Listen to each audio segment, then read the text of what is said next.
কিভাবে আপনারা ট্রেনের টিকিট কাটার পর কিভাবে ক্যান্সেল করবেন, তো সে নিয়ে আজকের এই ভিডিওটি। তো ভিডিওটি শেষ পর্যন্ত না টেনে দেখতে থাকুন।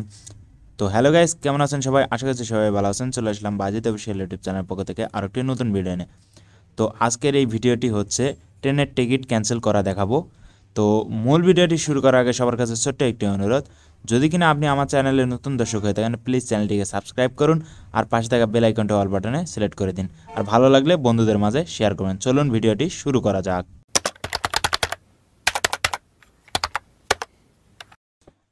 গাইস, সর্বপ্রথম আপনাদের যে কাজটি করতে হবে, আপনাদের ফোনে রেল সেবা যে অ্যাপসটি আছে, তো এই অ্যাপসটি ইনস্টল করে নিতে হবে। তো এটা আপনারা প্লে স্টোরে পেয়ে যাবেন। তো তারপর আপনাদেরকে যে কাজটি করতে হবে, আপনাদের যে দেখতে পাবেন যে মাই টিকিট নামে যে অপশনটি আছে, অবশ্যই আপনাকে টিকিট ক্রয় করতে হবে। আগের ভিডিওতে আমি দেখাইছি যে কীভাবে টিকিট ক্রয় করতে হয়। তো মাই টিকিটে ক্লিক করার পর উপরে দেখতে পাচ্ছেন কিছু টার্মস অ্যান্ড কন্ডিশন থাকে, ঠিক আছে? তো যেটা হচ্ছে আমি আপনাদেরকে মার্ক করে দেখাইতেছি যে এখানে চাপ দিলে কিছু টার্মস অ্যান্ড কন্ডিশন, যে কী কী কন্ডিশন হইলে আপনার ট্রেনের টাকাটা ব্যাক পাবেন। তো এখানে ইংলিশ দিয়ে লেখা আছে, যেহেতু পুরোটা পড়ে দিতে অনেক সময় লাগবে, তো যার কারণে আপনাদের শর্টকাট দেখাই দিলাম। তো তারপর দেখতে পাচ্ছেন যে ক্যান্সেল টিকিটে ক্লিক করতে হবে।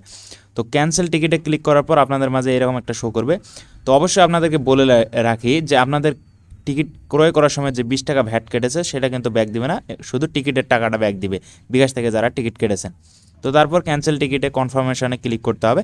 তো কনফার্মেশন ক্লিক করলে আপনাদের যে রেল সেবা অ্যাপসে যে অ্যাকাউন্টটি খুলেছেন, সেই অ্যাকাউন্টের হয় জিমেইল অথবা আপনাদের যে নাম্বার আছে, তো সেই নাম্বারে 4 মিনিটের মধ্যে একটা কোড যাবে। তো সেই কোডটি আপনাদেরকে এখানে দিতে হবে। তো কোডটা যেহেতু এসেছে, আমি এখান থেকে কপি করে সেই কোডটা বসাই দেবো এখানে।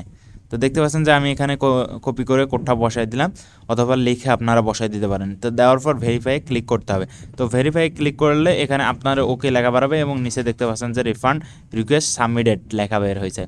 তো এখানে ওকে করে দিবেন। দেওয়ার পর আপনারা আবার মাই টিকিটে ক্লিক করবেন। তো মাই টিকিটে ক্লিক করলে দেখতে পাচ্ছেন যে রিফান্ড অ্যান্ড প্রোগ্রেস, মানে আপনাদের এটা হচ্ছে 24 ঘন্টা, 72 ঘন্টা, 48 ঘন্টা এইরকম একটা টাইম নেবে, তারপর আপনাদের সেই অ্যামাউন্টটা ব্যাক দিয়ে দেবে। অবশ্যই আপনাদেরকে বলবো, যে টাকা দিয়ে টিকিটটা ক্রয় করেছেন শুধু টিকিটের মূল্য দেবে, কখনোই ভ্যাটটা ব্যাক দিবে না। অবশ্যই আপনাদেরকে যে কাজটি করতে হবে, মাই অ্যাকাউন্টসে ক্লিক করে আপনাদের অ্যাকাউন্টটা আগে ভেরিফাই করে নিতে হবে এনআইডি কার্ড দিয়ে, তাহলেই ব্যাক পাবেন টাকাটা। তো এই ছিল আজকের আমাদের টিকিট ক্যান্সেল করা ভিডিওটি। যদি কিনা ভিডিওটি আপনাদের কাছে ভালো লেগে থাকে, অবশ্যই ভিডিওটি বন্ধুদের মাঝে শেয়ার করতে ভুলবেন না। আর ভিডিওটি ভালো লাগলে ভিডিওতে একটি লাইক দেবেন, চ্যানেলে নতুন হলে চ্যানেলটি সাবস্ক্রাইব করবেন। আর ভিডিওটি কেমন লেগেছে কমেন্ট বক্সে মতামত জানাবেন। ধন্যবাদ।